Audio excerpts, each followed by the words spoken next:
The Bangor City Council has awarded a $50,000 ARPA grant to Courage Lives. Its mission is to assist those impacted by extreme forms of violence by providing care and assistance on an individual basis. Courage Lives is St. Andre Home's flagship program. The funding came from the American Rescue Plan Act of 2021 and was approved by the City Council of Bangor last week.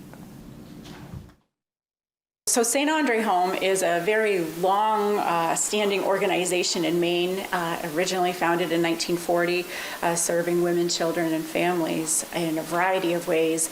And then our primary programming now is through Courage Lives. And Courage Lives works specifically with people who have been impacted by human trafficking, by exploitation, by related sexual and domestic abuse, as well as other areas that sometimes people don't think of. So we do work around homelessness and helping support people who are unhoused, as well as folks who have experienced incarceration, because there's a lot of intersection and overlap that happens.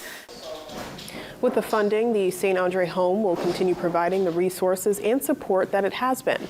They're also planning to add a case manager and a clinical position through the grant.